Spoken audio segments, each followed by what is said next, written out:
Agora vamos passar para um segundo exemplo. Ainda nos interessa aqui o cálculo da área de um círculo de raio R, só que desta vez nós vamos mudar o elemento de área. Vamos trocar o triângulo de altura R e base infinitesimal ds por uma coroa circular de raio interno R e raio externo R mais dr. Ou seja, a coroa tem espessura, digamos assim, dr.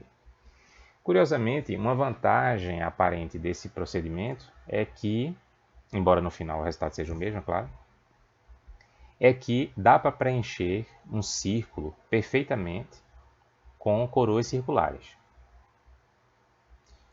Por outro lado, uma desvantagem é que nós não conseguiremos, pelo menos por enquanto, realizar todo esse desenvolvimento e chegar à expressão πr2 para a área do círculo. Você vai entender em um momento. Então vamos começar escrevendo que a área do círculo é a integral de dA sobre o círculo.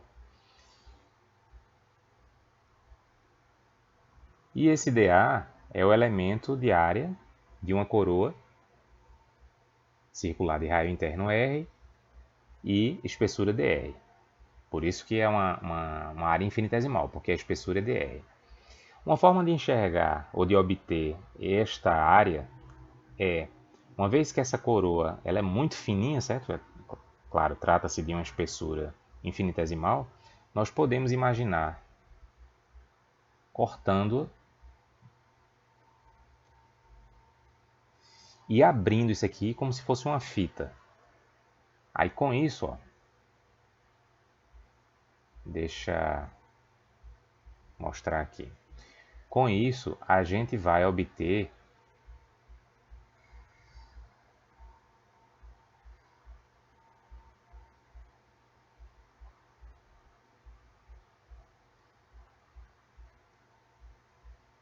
certo? A gente vai obter aqui uma fita de espessura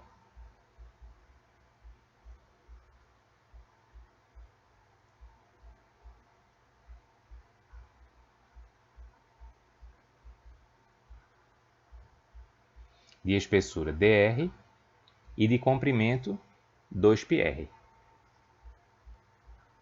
Bom, você pode argumentar, mas espera aí.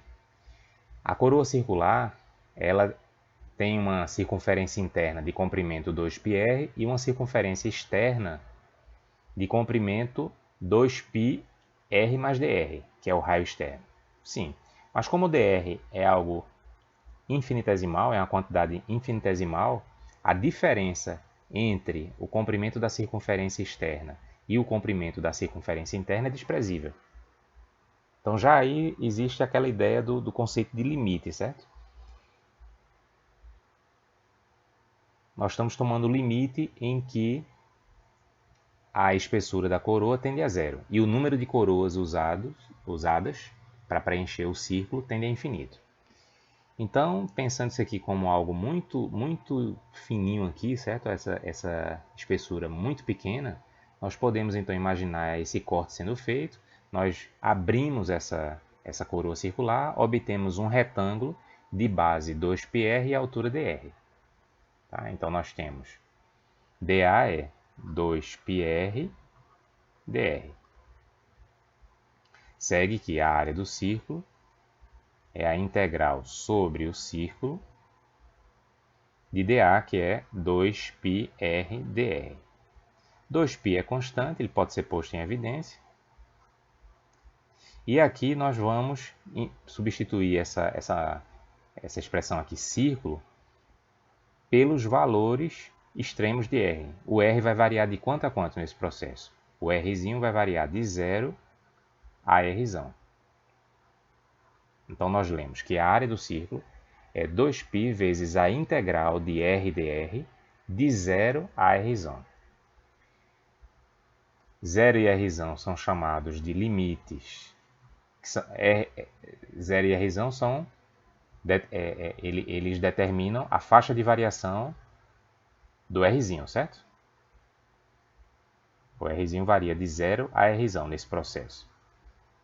Eles são chamados de limites de integração, tá? O 0 e o Rzão. Este sinal, você já sabe, é o sinal de integração, tá? Bem, o problema é que nós chegamos aqui numa expressão que, por enquanto, não temos como calcular. Por quê? Porque quando fazemos o Rzinho variar de 0 a Rzão, esses termos variam, certo? O dr é até fixo, ok. Mas o valor do Rzinho varia. E aí, como é que nós podemos realizar agora essa soma, ou efetuar essa soma? Temos uma soma de infinitos termos infinitesimais, e como poderemos calculá-la? Este é o desafio, certo? E esta foi uma dificuldade que não tivemos no exemplo anterior, porque chegamos a este ponto aqui, ó, e estava claro qual seria essa soma. A soma de ds sobre todo o círculo, certo? O ds, lembra, é a base de um triângulo usado, né, como elemento de área. E a soma do ds, ou integral de ds, era claramente o comprimento da circunferência, 2πr. Mas não temos nada parecido aqui. Nós temos uma soma de infinitos termos infinitesimais. Os termos variam conforme o valor de r. E por enquanto nós não sabemos como calcular essa soma. Então, esta integral ela será resolvida apenas após o nosso estudo da seção 6.2, que é o teorema fundamental do cálculo. Por enquanto, nós vamos apenas montar essas integrais, e isso em si é algo muito importante, mas o cálculo efetivo delas, desta e as dos exemplos seguintes, serão realizados na seção 6.2.